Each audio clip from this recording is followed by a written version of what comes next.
ओम शांति। Welcome back to another episode of छोटी छोटी बातें। We are back with another question और हमारे साथ हैं आदरणीय सपना दीदी ji to answer these questions. ओम शांति दीदी। ओम शांति। तो आज का दीदी मेरा ये प्रश्न है कि कई बार मुझे लाइफ में ऐसा महसूस होता है अपनी डेली प्रैक्टिस में कि कई बार मैं ऐसी चीज़ें करती हूँ जिसका कुछ कभी बोल दिया, कभी मैंने कुछ कभी कोई एक्शन कर दिया जिसका इमीडिएट रेपरकशन मुझे अपना गिल्ट फील होता है। इवन बिफोर सामने वाला कुछ रिएक्ट करे या इवन बिफोर कोई लॉन्ग टर्म में दीदी गिल्ट फील होने का स्कोप हो, मुझे दीदी इमिडिएटली ऐसा फील होता है कि जैसे मैंने अपने वैल्यूज़ के और अपने प्रिंसिपल्स के अगेंस्ट कुछ ऐसा किया है जिसके लिए मेरा हार्ट में एक काइंड ऑफ मतलब एक ब्लैक स्पेस सी बन गई उस वजह से। तो दीदी ऐसा फील होता है कि मतलब क्यों मैं ऐसे कर देती हूँ, क्यों ऐसे मतलब इमीडिएट स्पॉन्टेनियसली इम्पल्सिवली कुछ बात में रिएक्ट करना या कुछ बातों में कुछ ऐसी चीज़ें बोल देना जो हम अंदर से फील नहीं करते बट गुस्से गुस्से में बोल दी या इम्पल्सिवनेस में बोल दी। तो दीदी मैं अपने आप में एक वैल्यू इनकलकेट करना चाहती हूँ कि मैं कोई भी चीज़ बोलूँ तो उस या कोई भी एक्शन करूँ तो उससे पहले मैं एक सेकेंड अपने आप को चेक कर लूँ। तो दीदी मेरा प्रश्न ये है कि अपने आप में ये वैल्यू मैं कैसे इनकलकेट करूँ, because this is a problem जिससे मैं बहुत टाइम से स्ट्रगल कर रही हूँ। प्रवर्तिका, जैसे आपने खुद ही कहा कि ज्यादातर हमारे मुख से गलत शब्द तभी निकलते हैं जब हमारे अंदर कोई ना कोई नेगेटिव थॉट या नेगेटिव इमोशन डेवलप होता है। जी दीदी। जैसे आपने कहा कि जब मुझे गुस्सा आता है तो क्रोध के जब हम वशीभूत हो जाते हैं, उसके अफेक्ट में आ जाते हैं, जब हमारा कंट्रोल क्रोध के हाथ में चला जाता है, मेरे हाथ में वो कंट्रोल नहीं रहता है, जैसे गाड़ी आपके कंट्रोल में नहीं रही है ना, उसी तरह से हमारी ये कर्मेंद्रियां हैं, आँख है, नाक है, मुख है, कान है, हाथ है, ये मेरी कर्मेंद्रियां हैं, मेरे सेंस ऑर्गन्स है ना, इनके द्वारा मैं कर्म करती हूँ, मैं आत्मा इनकी मालिक हूँ। लेकिन जब मालिक कोई और बन जाता है, जिसको हम नेगेटिव ट्रेट्स कहते हैं, है ना, उसका एक सबसे बड़ा तो क्रोध है।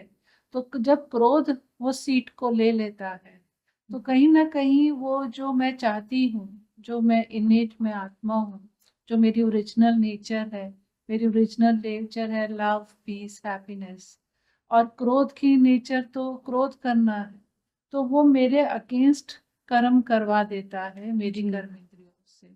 और क्योंकि वो मेरी ओरिजिनल नेचर नहीं है ना, वो टेम्पररी इन्फ्लुएंस है, क्योंकि क्रोध हावी हो गया, तो उस कारण से मुझसे वो जब गलती हो जाती है, तो जब क्रोध का इन्फ्लुएंस खत्म होता है तो मेरे को, क्योंकि वो मेरी नेचर नहीं है, तो मेरे को उसका फिर रिग्रेट होता है।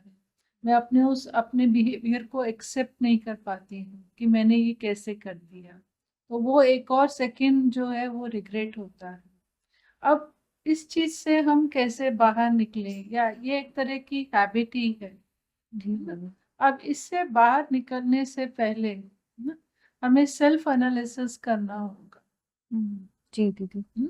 कि सेल्फ एनालिसिस माना कि हर एक को हर बात पे गुस्सा नहीं आता है ना, राइट। उसका भी एक ट्रिगर पॉइंट होता है जी। कि जिस बात पे हमें गुस्सा आता है, जैसे अगर आपके साथ कोई झूठ बोलता है तो मुझे गुस्सा आता है, या कोई मेरा कहना नहीं मानता है तो मुझे गुस्सा आता है, या कोई मेरे लाइफ में इंटरफेयर करता है, जो मैं चाहती हूँ वो मुझे करने नहीं देते हैं तो मुझे गुस्सा आता है।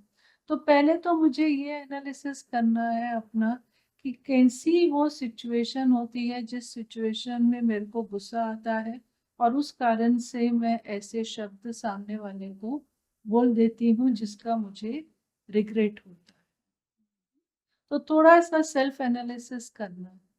दूसरी चीज कि हमें हमेशा अपने माइंड में कॉन्सिक्वेंसेस, राइट। ना, कि जो भी मैं कहने जा रही हूँ, जस्ट फॉर एक सेकंड के लिए, जैसे कभी भी जो भी हम बोलते हैं, जैसे कहा कि ऐसे शब्द जो बोलते हैं, है ना, जिनको अच्छे नहीं कहेंगे, जो सामने वाले को भी दुख दे रहे हैं और मुझे भी दुख दे रहे हैं, ऐसे जो शब्द हैं वो पहले तो माइंड में आते हैं, फिर वर्ड्स में आते हैं, मुख में आते हैं। तो जैसे ही हमारे मन में ये थॉट्स आए तो वहीं पर तुरंत हमें स्टॉप लगाना, ब्रेक लगाना है। तो वो ये चीज प्रैक्टिस से आती है कि भाई मैं जैसे जिसको हम कहते हैं कि अपने ऊपर इस चीज का टेंशन नहीं, लेकिन एक अटेंशन रखना है, एक नेचुरल अटेंशन। जैसे आप देखते हैं, आपने जो भी ड्रेस पहनी है, सपोज आज आप एक न्यू ड्रेस पहनकर बाहर निकले हैं और सड़क पर आप देख रहे हैं कि बहुत गंद बिखरा हुआ है, कीचड़ है, तो आपकी नेचुरल नेचर क्या है? आप अपने आप को बचा के निकलेंगे जी कि दीदी। मेरी ड्रेस खराब ना हो, है ना? आपको कोई अपने आप को ये रिमाइंडर देने की जरूरत नहीं है, आपका नेचुरल अटेंशन जाएगा कि मेरी ड्रेस सेफ रहे, मुझे पार्टी में जाना है, गंदी ना हो जाए।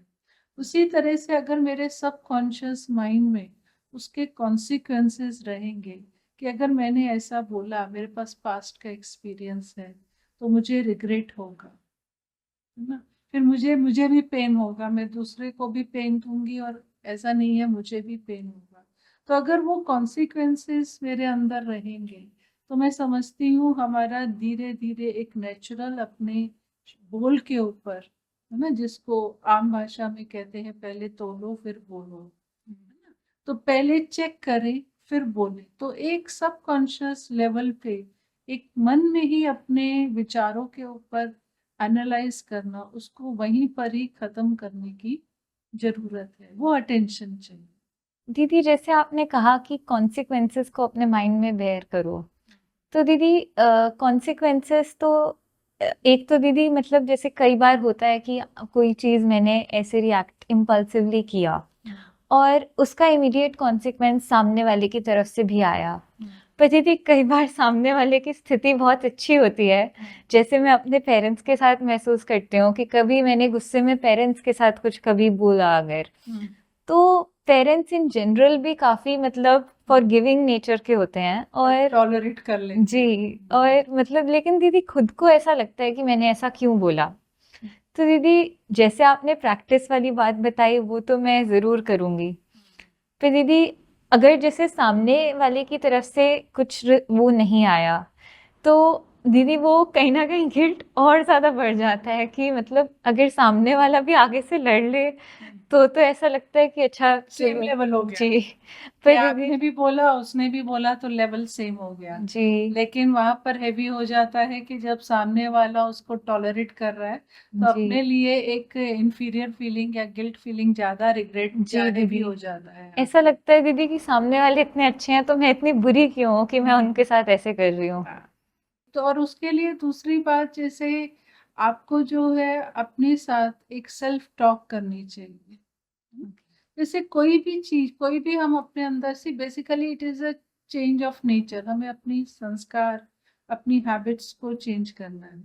क्रोध एक्चुअल में कुछ है नहीं, जैसे बोलना भी क्या है, जैसे आम भाषा में जैसे कई लोग क्या होता है, कोई बात बोलते हैं तो बोलने के बाद अगर सामने वाले को बुरा लगता है तो क्या कहते हैं, अच्छा बुरा नहीं मानो ना, मेरी आदत है ना? जी, तो बेसिकली हमको इस तरह से बोलना, ये एक हमारी हैबिट बन चुकी है और मुझे क्या वर्क करना है, मुझे अपनी हैबिट को चेंज, यही मेन है कि हैबिट को चेंज करना है। तो हैबिट को चेंज करने के लिए, अपने संस्कारों को परिवर्तन करने के लिए, या मैं कहूँगी अपने ऐसे संस्कार जो मुझे भी दुख दे रहे हैं और सामने वाले को भी दुख दे रहे हैं, ऐसे संस्कार को परिवर्तन करना एक तो बहुत जरूरी है। तो उसमें दूसरी चीज मैं एक और आपको बताना चाहूंगी कि मुझे एक तो कॉन्सिक्वेंसेस, दूसरा मेरा टारगेट, राइट, जी ना दीदी, कि मेरे लाइफ का टारगेट क्या है। मैं कई बार सबसे पूछती हूँ आपकी लाइफ का टारगेट क्या है? आप जो भी कर्म कर रहे हैं, जो भी बोल रहे हैं, जो भी कर्म कर रहे हैं, संबंधों में आ रहे हैं, लेकिन उसके पीछे टारगेट क्या है?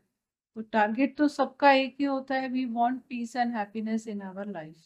हम राइट, अपने जीवन में सुख शांति चाहते हैं। तो अगर इस टारगेट को मैं माइंड में रखूंगी कि मेरा लक्ष्य है कि मेरे जीवन में सुख शांति रहे, या मेरे जो नियर एंड डियर वंस हैं उनको भी मैं जीवन में सुख शांति दूं, तो इस टारगेट को भी अगर हम अपने माइंड में रखेंगे तो नेचुरली मेरा अपने बोल के ऊपर कंट्रोल होगा, क्योंकि ये बोल जो मुझे भी अशांत कर रहे हैं, सामने वाले को भी अशांत कर रहे हैं, वो ना बोलना ज्यादा अच्छा है ना बोलने से।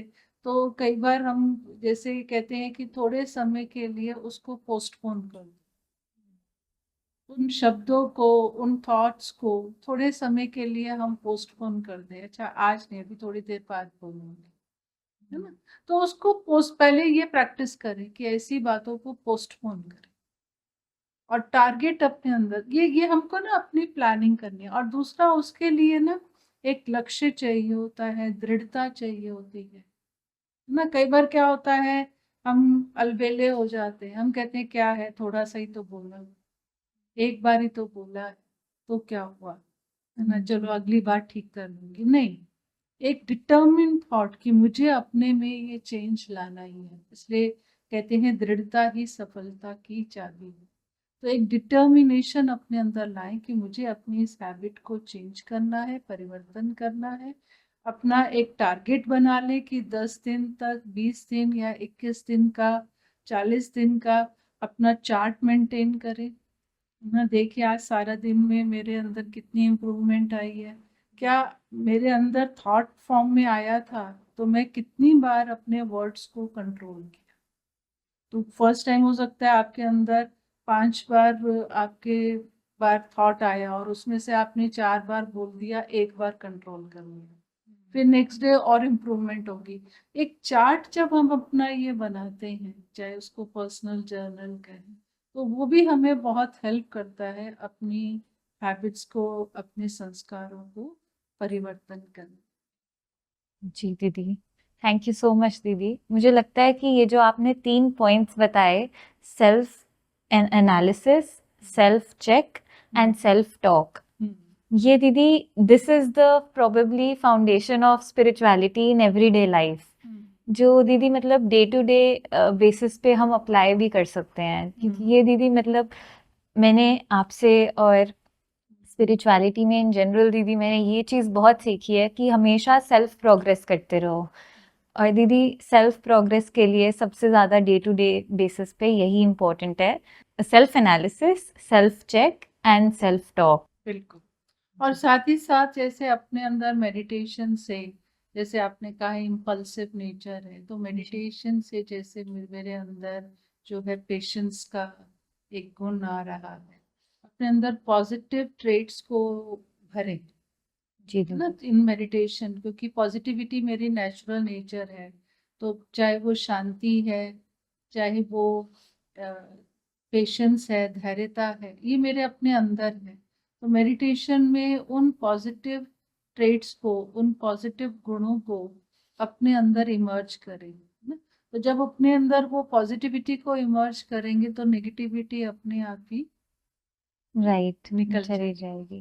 जाएगी। जैसे कहते हैं ना, अंधेरे को भगाया नहीं जाता है, रोशनी को जलाया जाता है। थैंक यू सो मच दीदी। आज के सेशन में हमने ये सीखा कि सबसे पहले अपनी कोई भी कमी को इम्प्रूव करने के लिए हमें सेल्फ एनालिसिस करना है। अगर हम कोई चीज़ में, कोई कमी में बार बार गिर रहे हैं, तो वो उसका ट्रिगर पॉइंट क्या है, ये एनालाइज करना is the foundation of improvement.